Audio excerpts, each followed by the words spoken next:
Hey guys, today in the lead up to their highly anticipated new single, Holding On, I'm joined by Mitch and Sean of Pop Punk Duo 3. Such a pleasure having you guys here today. How's it going? Thanks for having us. Hey. It's My pleasure. not too bad. Good to hear. So, starting with a bit of a background on the band, Three first came together early last year after you guys got in touch over Instagram. But can you tell me how that conversation actually began, Mitch? I think I liked. I don't know. I think I liked a few of Sean's photos because I was like A bit of a following Sean stalk. and yeah, one of a bit of an Instagram stalk, but I was following Sean and his life previously from me reaching out to him. I think I liked a few of his photos and I followed him, and I think he followed me back, and then I don't know. One of us sent a message. It could have been me. It was could you, have been me. yeah. You hit me up. Yeah, Hey, do you want me to carry it? you carry it. You. You sent me a couple of songs, and then I was listening to them, and I was like, wow, this is really, it's very just straight punk, you know. I was like, and I love punk music, Mm-hmm. and then I thought to myself, I'm like, okay, how can we change it to sort of like a modern sort of style with that punk sort of vibe? Mm-hmm. And that was just playing in my head for a couple of days because I've never met Mitch, or we just kept on talking. And then I said to him, we should try and do that. We should try and like change it up a little bit. And then I flew myself out to I think Sydney within like 3 days you were out here. 3 days. Yeah, it was pretty spontaneous. But decided to do it, didn't we? And then and then we just clicked. We just like got along straight away. We're like the same person, so Mm-hmm. it's awesome. So, really well leading into the next question. So, you actually did fly out to Sydney from Perth. Sorry. Yeah. To meet Mitch. Thanks to Mitch. To meet Mitch and start working on what's now your self-titled debut album. So that was obviously quite a spontaneous decision. So what was all of that like? So clearly Mitch must have set a really good first impression. No, he did. He definitely did, and it was just the whole image that he was giving off, the style of genre that he liked, and then also just his voice is just so unique. Mm-hmm. Do you know what I mean? It's just like I was listening to it, going, "Wow!" Like I could see that in years to come on these anthem type songs that could be released. Like I could just see it. So that was basically it. Yeah, that was why. Especially with me and Sean, like I feel like me and him are like a jigsaw puzzle, and like I'm not good without him. He's good without me regardless, but I'm not good without him. And like we just work, we're like a puzzle. We just work together, you know. That's it. And I think like the first day you got there, we wrote Out of My Mind, and I recorded it. Mm-hmm. Yeah, it was just like off the cuff, like in a day. It's crazy. Yeah, so Mitch, you do some producing work as well, don't you then? Yeah, well, I mostly just myself, like for Sean and I. Mm-hmm. But most of the songs, it's either I'm doing it or Sean and I got a producer in the UK, our friend Alex McMahon, and usually I bounce ideas off him. Like I'll record something, then I send it to him. And he like finishes it off. So yeah, but I mostly do the stuff. I mostly do all the producing for Three. Okay, well, it seems to be going really well so far. And you guys have certainly built something to be proud of, especially in such a short amount of time. So congratulations on that, first of all. Thank you. Thank you. So what would you each say has been the highlight of your experience in Three so far then? You go first, Mitch. Probably all the, I know this sounds really cliche, but it's really hard to tour with people and you don't really know who you're in a band with until you're with them 24 hours a day, 7 days a week. And me and Sean on tour, I think my highlight is like all the times we got lost. It's like playing's cool. That's like, the highlight. Yeah, playing's really cool. And we've played some cool shows. Our last tour was cool. It was a good amount of people came to all the shows. I think most of them were sold out. But it was just like all the stuff leading up to the shows, like, and just, being with my mate. Oh, bro. I would Right here. second that actually. I was My going to say highlight it's for hard to me, top that. yeah, the highlight for me would be the shows. Just all the shows that we played, crowd would get going off, and then also just creating music with Mitch is definitely the highlight. And do you guys have a particular standout show that was just above all the rest or anything? The I kick it. Louisiana and Bristol. Mm-hmm. Bristol. Bristol was the Yeah, one. Yeah, the Louisiana was Louisiana. good. Yeah, our first show. Usually your first show is the worst, but our first show was the best. It was decent. I think because we were eager to get on stage. So Yeah, like, we flew for like a solid day. We got there. yeah, I think it was like the next day, Mm-hmm. and I don't know. We got inspired because we saw U2. Like who played on that stage? U2 and Liam Gallagher played, and Oasis oh yeah, played no, at there's a that lot of venue. great acts. But that was when they were starting off, But they had their pictures like as it they started off in those type of venues, which is pretty cool. Mm. Yeah, I can definitely imagine like being there where they've started off and now being in that same position they were. It's definitely exciting and motivating, I'd say, as well. Yeah, 100%. Yeah. So your upcoming single, Holding On, is set to drop next week on October 7th. Can you tell me a bit about the track? So what was the inspiration behind it and what can fans expect compared to your previous releases? Hit it off, Mitch. Well, we recorded it in the UK in February. It was the last day, and I came to Alex with a few sounds, a few like bass riffs. Alex, our producer, and we wanted it to. I didn't even know. I didn't even know how the song came to be. Really, it just came to be. Mm-hmm. The sound of it, it's a really anthemic. It reminds me of like our first single, Out of My Mind, just for 2020. Mm-hmm. It's a very big song. With Fake Love, it was a bit more tame. It was a bit more trying, experimental. Where it's what we're good at. Mm-hmm. It's got Sean's drums in it. It's got my loud guitars in it. It's very three. Mm-hmm. And how So long? if that makes sense. Yeah. So how quickly did that come together then? So how long was the process of actually writing and recording that one? We wrote Very and recorded it in fast. one day. Okay. Yeah, Wow. it was So, mental. Yeah. so again, along the lines of your first single, Out of My Mind, just very quick and it just came together. Yeah, because we had to sort of like rush it in a way at the beginning because we were in a cabin and we were only there for what? How many days? 3 days? We were there for 3, 4 because we had a show. Mm-hmm. We did like 4 shows. Then we had 3 days with McMahon. Then we Mm-hmm. had That's right. 3 or 4 more shows after. So we had to get like it was a miracle how we got those 2 songs done. To be honest, Yeah, in that um, short amount of time. It's that we cabin. did like We need to go back to the cabin in the woods, the yeah magic cabin. we wrote 2 songs and we wrote and recorded 2 songs in like 3 days. Okay, well, it's Yeah. definitely impressive. Well, I mean, I'm not a musician myself, but definitely hearing how quickly that came together definitely sounds like it's going really well for you guys if you're able to put something together so quickly and have it be so like popular and well received, such as your first single. Hopefully. Hopefully. So, along the lines of your latest release, Fake Love, can we expect another music video to accompany Holding On as well? Yeah, definitely. You Touch on hit it, that, Sean? Mitch. Go on. Well, it's a bit hard because Sean's 5 hours away by plane. He's from Perth and I'm from Sydney, but we are working on something. Mm-hmm. Yeah, because of COVID, otherwise I'll be with him right now, doing stuff and filming whatnot. But we just got to be creative during these times. So we're working on something right now, which is cool, and we'll get that out definitely. Yeah. Can you tell us anything more about it? Is there anything actually like in the works already? Yeah, there will be a music video. I recorded my parts last night actually, and we've got this vision where it cuts between me and Sean, obviously because we can't be together, and with some crafty editing, it should look half good. Half good. It should look half good. No, it'll be good. Yes.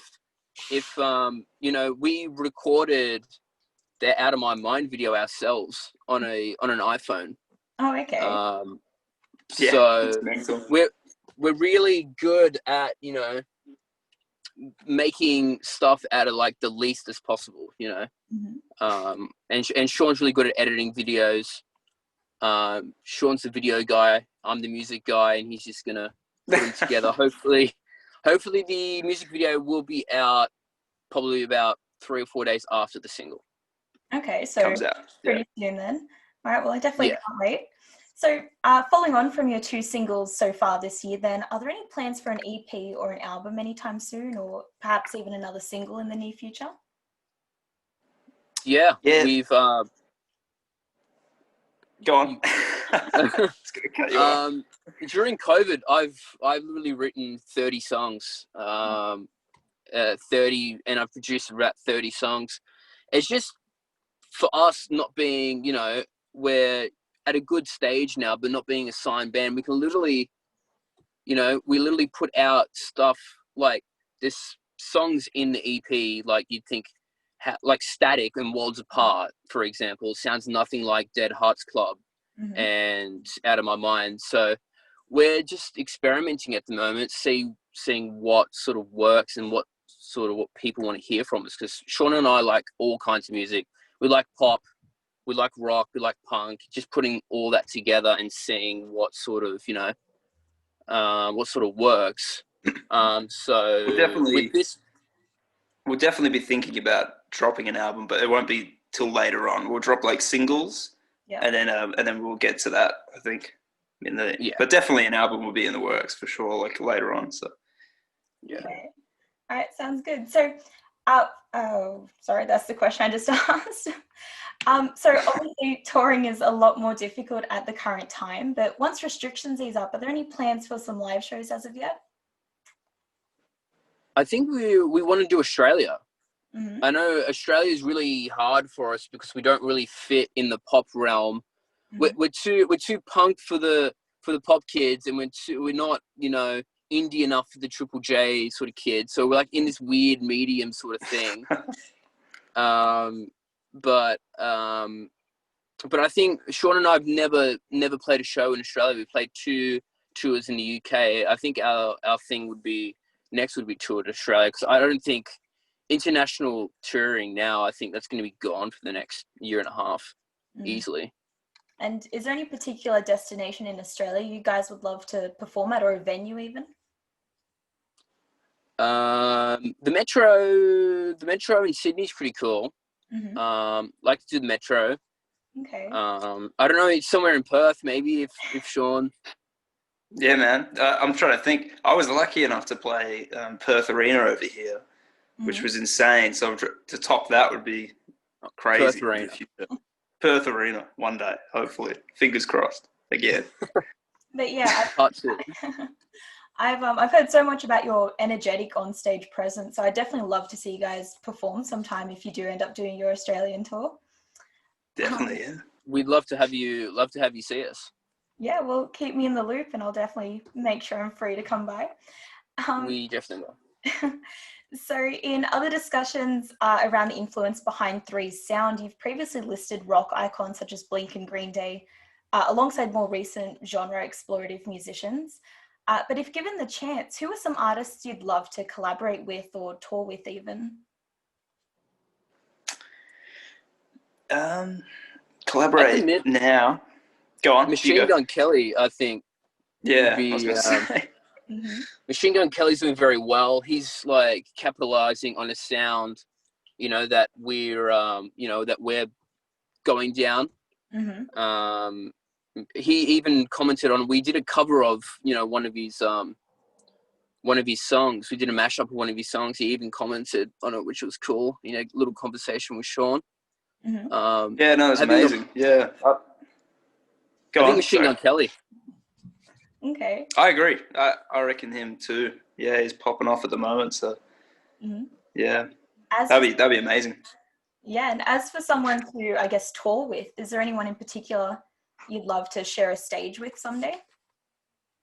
All right, there's quite a few actually. Youngblood would be amazing, just to support him and his shows, and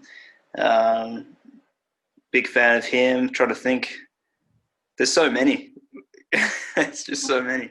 My childhood thing would be like Green Day because, you know, Yeah. growing up, they were my favorite band. But seeing them live, they were probably one of the best live bands I've ever seen. So Yeah. Green Day, Blink, Paramore. Yep.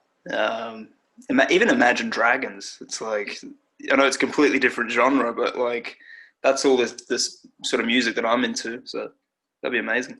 Yeah, I know Green Day were meant to be here just in 2 months' time, I think, in November. So fortunately, not to get cancelled. Unfortunate. Would have been great to do that. So lastly, you guys have released, I think, 10 original tracks, along with an abundance of mashups and covers. What would you say is your favorite track that you've released to date? For me, Fake Love, definitely. Mm-hmm. Only because it's exactly the way I envisioned it and wanted it to become. And I don't know, it's just got this modern sort of feel to it. It's got this nice guitar behind it. The drum beat is sick. Fake Love is probably, they're all my favorite, but like that's definitely the highlight song to create. Yeah. I think mine would be out of my mind probably, because I'm just a guitar guy, and you know, it's our first song live, like track one live, and it just, you know, does go off that song. Yeah, it's like such a, I don't know, when we play it live, it's just like makes people listen, and it's like, especially when you're not the main band and getting an audience to, you know, not, they all pay attention to you, but actually engage like you're the main band. Mm-hmm. I feel like when we play that song, it's like 3 minutes where you feel like you're the main band when you play that song. So, well, yeah, I can definitely imagine the energy of a crowd when you guys do play those sorts of songs that are really just, I don't know, just very exciting, I guess, for lack of a better word. So for anyone who isn't yet familiar with your music, are these also the tracks you'd recommend they listen to first?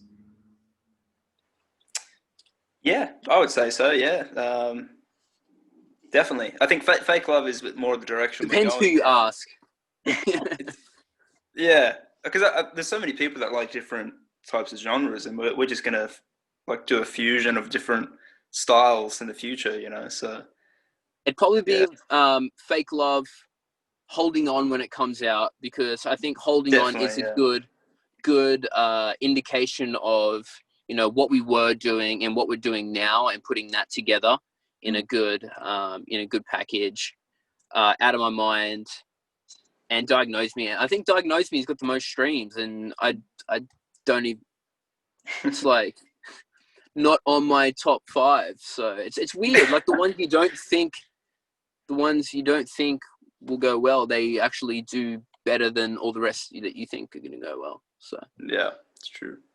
So does that then, I guess, influence your songwriting as well, or future songs? So if Diagnose Me has been so much more popular than the rest, are you taking more, I guess, influence from that song, or from the songs you've personally felt more of a connection to?